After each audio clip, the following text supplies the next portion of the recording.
स्वागत है आपका। तो चलिए शुरू करते हैं। Class 10th chemistry chapter number 2 acid basis and salts. सबसे पहले हमें डिस्कस करना है आज कि सोल्ट्स क्या होते हैं। एसिड हम पढ़ चुके हैं कि एसिड क्या होते हैं, बेसिस हम पढ़ चुके हैं कि बेसिस क्या होते हैं। आज हमें सोल्ट्स को डिस्कस करना है और उसके बाद वही फैक्ट फाइल, कुछ फैक्ट्स हम डिस्कस करेंगे या कुछ कह लीजिए कि नॉलेज हम डिस्कस करेंगे जो कि एक इंडियन सिटीजन या एक नागरिक जो अच्छा है नागरिक आपको पता होनी चाहिए। तो सबसे पहले हम डिस्कस करते हैं सोल्ट्स के बारे में कि सोल्ट्स क्या होते हैं। तो हम जब पहले एसिड और बेसिस को डिस्कस कर रहे थे तो हमने देखा था कई बार, मैं बोलता कि मेटल प्लस एसिड क्या बनाएगा, सोल्ट प्लस हाइड्रोजन गैस, और आप बोलते थे यस सर। मैं बोलता था कि एसिड प्लस बेस बनाएगा सोल्ट प्लस वाटर, आप बोलते थे यस सर। तो इसका मतलब तो ये है कि सोल्ट कोई नई चीज नहीं है, हम इसे पहले ही डिस्कस कर चुके हैं। कैसे होता है सोल्ट का फॉर्मेशन? सोल्ट का फॉर्मेशन होता है अगर मेटल एसिड के साथ रिएक्शन कर दे, जिंक अगर H+O4 के साथ रिएक्शन कर दे तो ZnSO4 एक सोल्ट है, जिंक सल्फेट और हाइड्रोजन गैस रिलीज। या दूसरा तरीका है कि अगर एसिड की बेस के साथ रिएक्शन कर दो तो तब भी सोल्ट बन के आ जाएगा। जैसे NaOH अगर HCl के साथ रिएक्शन करे तो NaCl प्लस वाटर बन के आ जाएगा। अच्छा, सोल्ट का मतलब कॉमन सोल्ट ही नहीं होता, ये जो अपने घरों में यूज करते हैं NaCl होता है, वो सिर्फ वही सोल्ट नहीं है। सोल्ट एक पूरी की पूरी कैटेगरी को रिप्रेजेंट करता है, ना कि किसी एक सिंगल कंपाउंड को। एक सोल्ट एक जनरल नेम है। अच्छा, सोल्ट है क्या वो तो पता लग गया, सोल्ट का फॉर्मेशन कैसे होता है वो भी पता लग गया। तो अब क्या, अब देखते हैं थोड़ा NaCl के बारे में डिस्कस करते हैं ब्रीफ में। NaCl को आगे डिस्कशन करेंगे उसके ऊपर अच्छे तरीके से, लेकिन अभी फिलहाल जो जरूरी है वो डिस्कस कर लेते हैं। NaCl इसे क्या बोलते हैं? एक तो इसे बोलते हैं कॉमन सोल्ट, क्या बोलते हैं? Common salt. दूसरा हम इसे बोलते हैं रॉक सोल्ट, क्या बोलते हैं? Rock salt. तीसरा हम इसे बोलते हैं टेबल सोल्ट। तो ये तीनों नाम कहीं भी आए तो उसका सेम मतलब होगा NaCl, तो ये बात ध्यान रखिएगा। आगे बनता कैसे है, कहां से हम इसे प्राप्त करते हैं, कैसे प्राप्त करते हैं, वो हम आगे डिस्कस करेंगे। लेकिन ये तीनों नाम तो एटलीस्ट ये पता होना चाहिए कि तीनों नाम रिप्रेजेंट किसे कर रहे हैं? NaCl को रिप्रेजेंट कर रहा है, common salt, rock salt and table salt. Okay, अब सोल्ट का नाम कैसे, नामकरण कैसे होता है सोल्ट का? ये सोल्ट सोडियम क्लोराइड है, ये कैसे हमने नाम मतलब इसका डिस्क्राइब कर दिया। फॉर एग्जांपल NaCl ले लो आप, NaCl सोडियम क्लोराइड। देखो ये जो पहला नाम है सोल्ट का, जो पहला नाम है, जैसे हमारा होता है नेम और सरनेम, ऐसे ही सोडियम और क्लोराइड, ये है ना इसका नाम सोडियम क्लोराइड। तो ये जो सोडियम है पहले वाला नाम, ये कहां से आता है?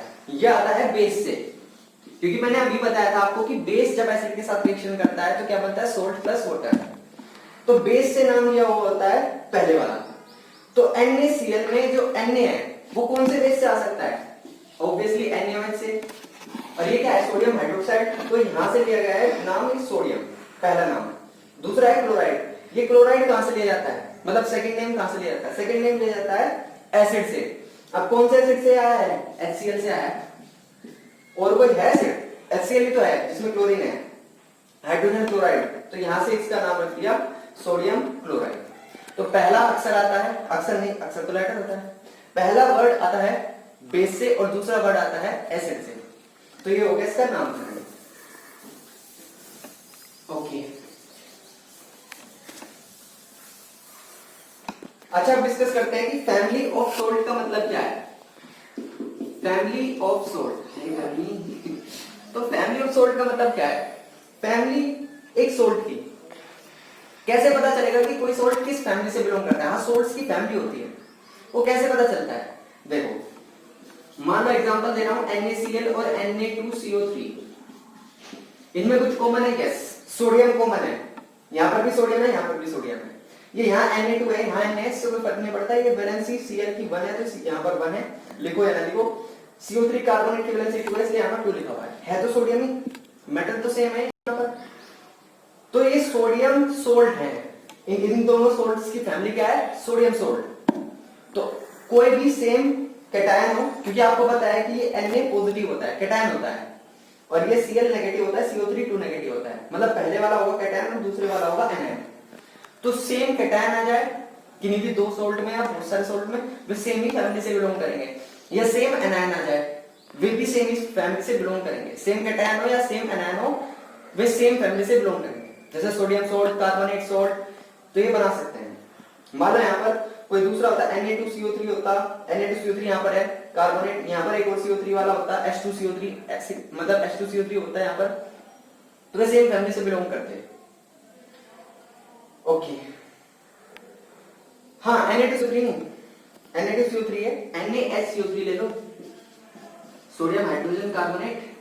अब देखो यहाँ पर भी कार्बोनेट और यहाँ पर भी कार्बोनेट, मतलब और देखो सोडियम यहाँ पर भी और यहाँ पर भी सोडियम, तो दो फैमिलीज हो गई, सोडियम सोल्ट और कार्बोनेट सोल्ट। ओके, तो फैमिली ऑफ सोल्ट आपको पता लग गया। अब आगे बढ़ते हैं।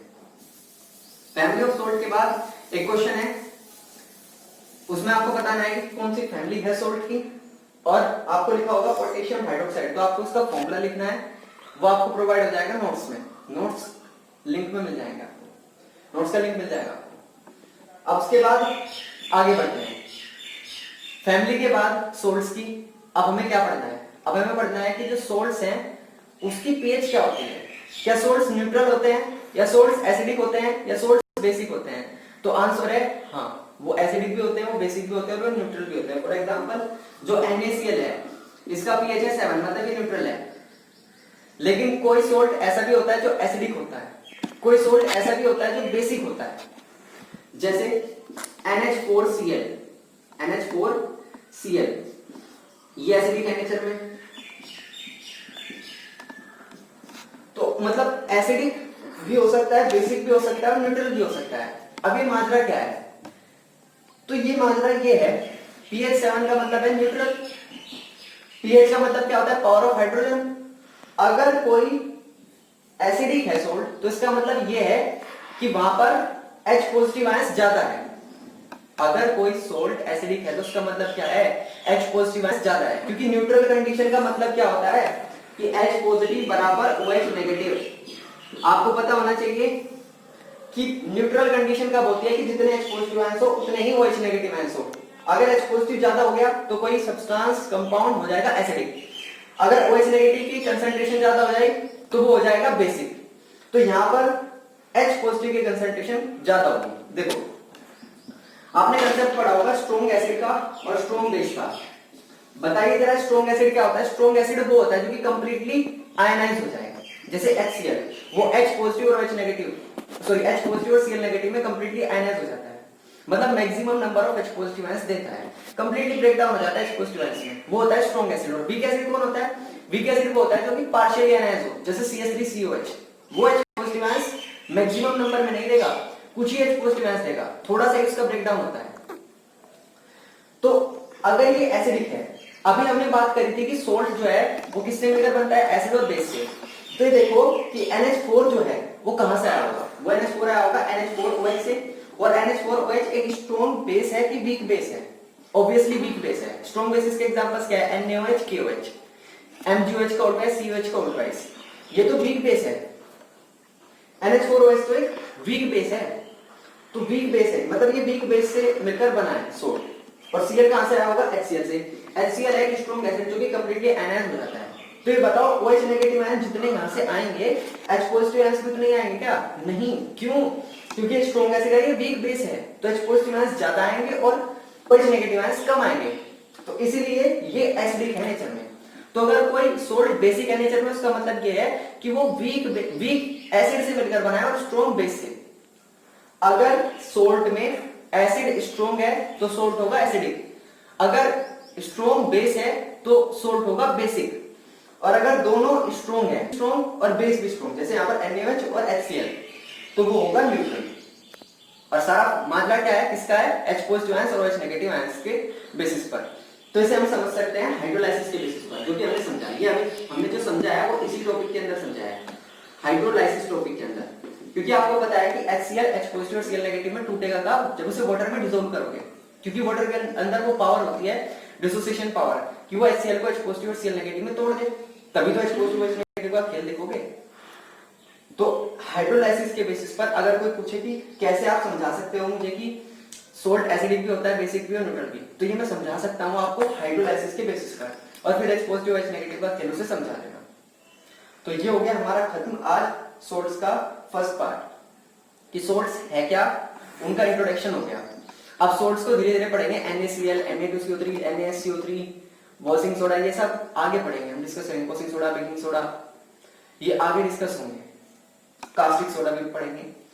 अभी फिलहाल हम चलते हैं कुछ नॉलेज की तरफ, कुछ हटके इस साइंस से, अपनी डेली लाइफ से जुड़ा हुआ, एक रेस्पॉन्सिबल सिटीजन से जुड़ा हुआ।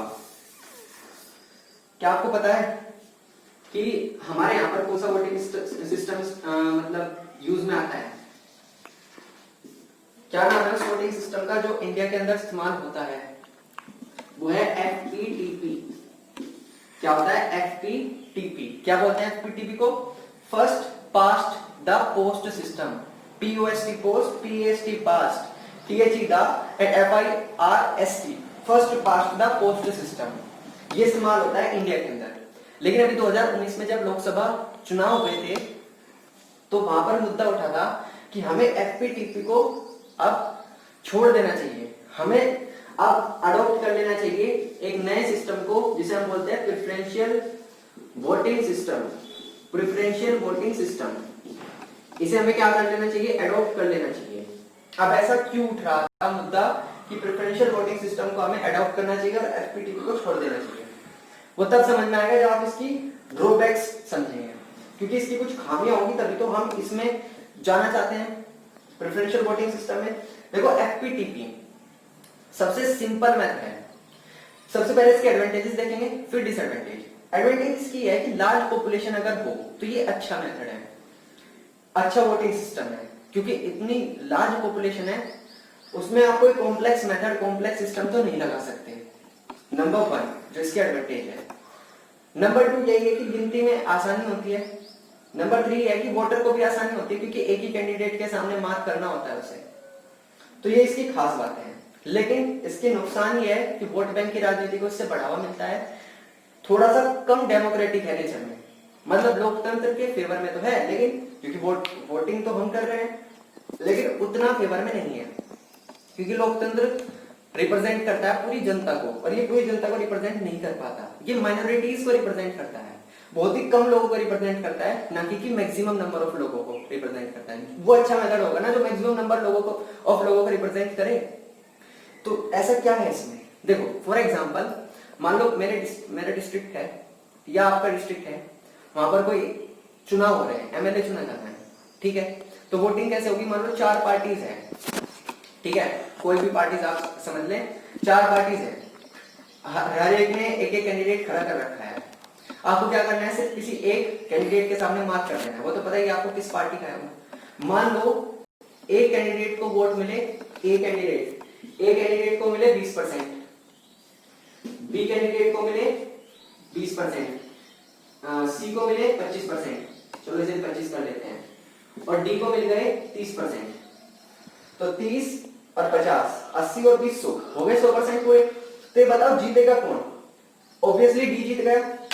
क्यों? क्योंकि डी को 30% वोट मिले। लेकिन थोड़ा दिमाग पे जोर डालो, डी को 30% वोट मिला है, ये जीत गया, लेकिन क्या ये मेजोरिटी ऑफ पीपल को रिप्रेजेंट कर रहा है? बिल्कुल नहीं। अरे 30% लोग चाहते थे कि ये बने, ये MLA बने, 70% लोग तो ये चाहते थे कि ये ना बने, डी ना बने। तो इसका उल्टा तो देखो, इसे सबसे ज्यादा मिला है, लेकिन कितने? सिर्फ 30%। तो ये माइनॉरिटी को रिप्रेजेंट कर रहा है, इसलिए थोड़ा अच्छा सिस्टम नहीं है। लेकिन प्रेफरेंशियल वोटिंग सिस्टम में क्या है? वहां पर आप अपनी प्रेफरेंस देते हो कि मैं चाहता हूं कि डी जीते, लेकिन अगर डी नहीं जीत पा रहा तो दूसरा जो मेरा फेवरेट है वो है सी, तीसरा है ए, और लास्ट है बी। उसमें होता क्या है? कैंडिडेट को चाहिए 50% +1 वोट।